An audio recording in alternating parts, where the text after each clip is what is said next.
everyone, welcome to my channel. Go ahead, hit the like, subscribe, and share button. So I'm coming back, y'all. I'm going to have 2 videos up, right?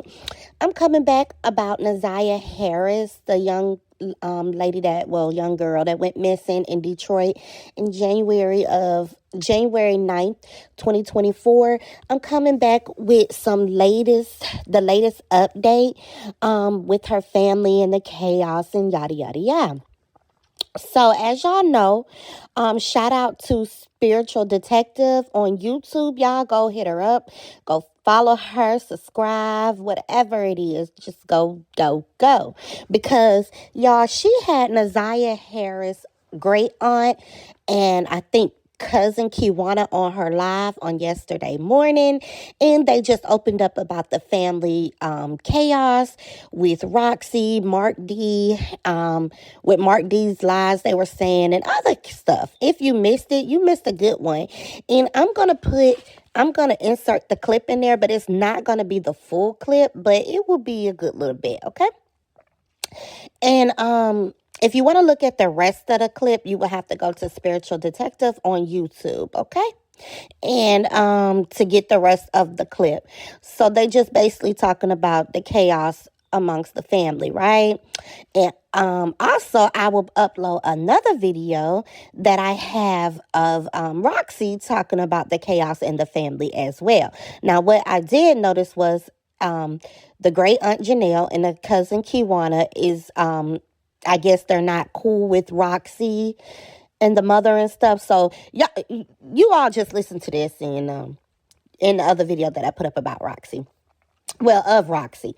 And y'all just let me know in the comments what y'all think about the family's chaos. Okay, y'all? All right, that's all I have for right now. So don't forget to like, subscribe, and share, and turn on your notification bell so that you won't miss a video or a live. Okay? All right, y'all. I'll be back. She still has not been found.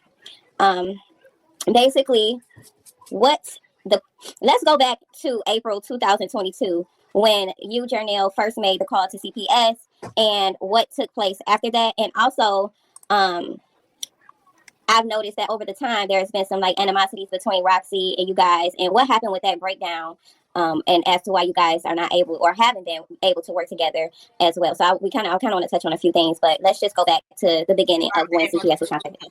Okay. So April 2022, I filed a CPS report on Shannon and Annette. So Shannon calling me and telling me about allegations of sexual abuse that were made towards Jarvis by a child that was at her home during a birthday party. I didn't originally file the report in February when she told me about the information, because she told me, and as well as Annette told me, that they had already contacted the police and authorities and they were involved. But eventually I found out that that was not true, and that's what brought me to make the report in April of 22. So that was about it. Okay, so at that point, Shannon was aware, and Shannon, because I did see on the news where there was a text where Shannon said that the CPS had contacted her and Annette, right? Yep, that was the day after I made the report. She texted me and told me they had contacted her. Okay, so let's fast forward to September. What took place in September, or when was it that Roxy came into play?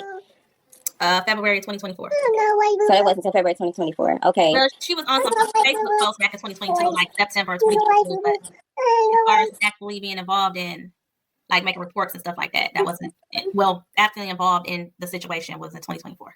So when the Facebook post was posted, was that after April 2022 when Kenya posted it? Oh yeah, Kenya posted in September of 2022. That was the first post on Facebook in September of 2022. The only reason why I'm really bringing that up is because I seen a live too where Roxy was mentioned in September 2023 quite often. Yeah, that was another time that a Facebook page was made. Yeah, okay. It started in September of 2022. The first Facebook post was made in September of 22. And then okay, so yeah. Go ahead. I'm sorry. So when they post about it, they only post the one from September of 2023, but originally that post was made again in 2022. That's where it started. It was a different one post in 2022, like when Kenya first found out about it. And then I don't even know what had happened for Kenya to make another post in 2023. Oh, her Naziah's brother ran away. Right. In September 2023. Yeah. Okay. Well, he ran away at the end of August, and she made a post in September about it. I guess when she found out that he had ran away. I'm not sure why. Okay. Wait, you mean why she made the post, or you Yeah. just? Okay, so I would have to go back to 2022 to explain the first post.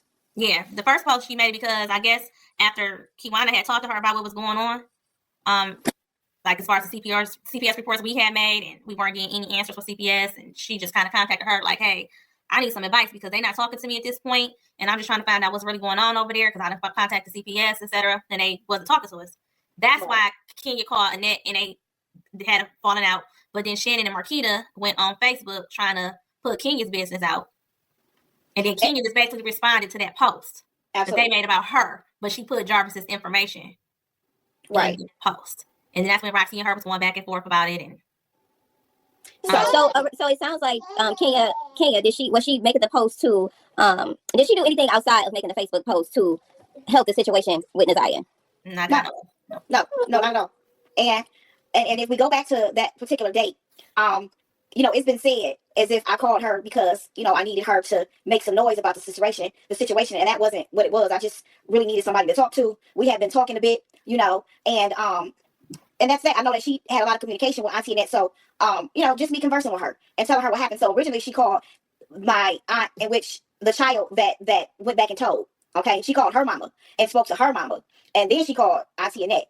However, when I first talked to her, it's been said, like, who was I talking about in the house? Well, all three of the young ladies was in the house. So I wouldn't exclude Neziah and talk about the other two, and not talk about Neziah. That wouldn't make any sense because all three of them were there, and he tried to do something inappropriate to all three of them. It's just that the other young lady went and told. She was but that was different nights. Like, the one little girl who had never been around him, who Kenya talked about to her mother, to confirm the allegations or what was being said, he tried to do something to her that night, but the other allegations were from previous incidents. It wasn't in that same night. Right. So what I'm saying is the conversation that I had with Kenya was about all the little girls, because I've been hearing her make it as if Neziah was excluded from the conversation, and that wouldn't have made sense. That's what I'm saying, because there were multiple incidents, and the conversation was about what had happened. All the girls. With all the girls, and at that particular party, they were all. I'm talking about the party right now. At that particular party, all of them were there. Yep, all three. So I wouldn't exclude one there too, to talk about two and not talk about all of them. So I've been wanting to clarify that because I have been hearing that, almost like I excluded the conversation with it being about Neziah as well as all of them. I was talking about all of them. Okay.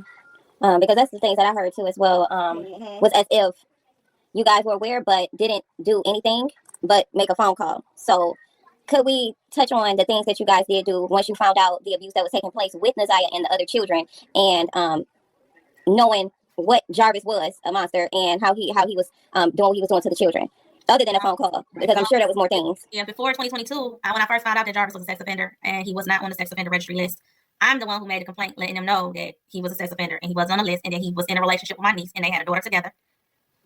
And then eventually he was put on a sex offender list like 5 or 6 months later. After initially before even making the CPS report on April 13th of 2022, I went to the police. And that's when Roxy and her was going back and forth about it. And so it sounds like Kenya, was she making the post to did she do anything outside of making the Facebook post to help the situation with Neziah? No, not at all. And if we go back to that particular date, it's been said as if I called her because, I needed her to make some noise about the situation, and that wasn't what it was. I just really needed somebody to talk to. We had been talking a bit, and that's that. I know that she had a lot of communication with Auntie Annette, so, just me conversing with her and telling her what happened. So originally she called. And the city that Shannon lived at, and they are the ones who told me to contact CPS because I didn't have enough information. And I didn't know the little girl personally. I didn't know her mother. I didn't know her name. All I knew is that she was a relative of their side of the family and that she was in the house, and Shannon said that she made allegations. So they said, well, you need to contact CPS. So I contacted CPS. After not hearing from CPS, because I was told it could take like 30 to 60 days, to do their investigation, depending on what was found. We waited, still hadn't heard from CPS contact. I tried to contact CPS on my report and couldn't get any information. I tried to reach back out to find out what's going on. By that time, Kiwana had got word. When I found out, people on my side of the family knew that I was filing CPS, and they knew to a certain extent why I had filed. Because these were allegations at that time. I knew he was a pedophile, but I wasn't there to witness anything. I was only told by Shannon. And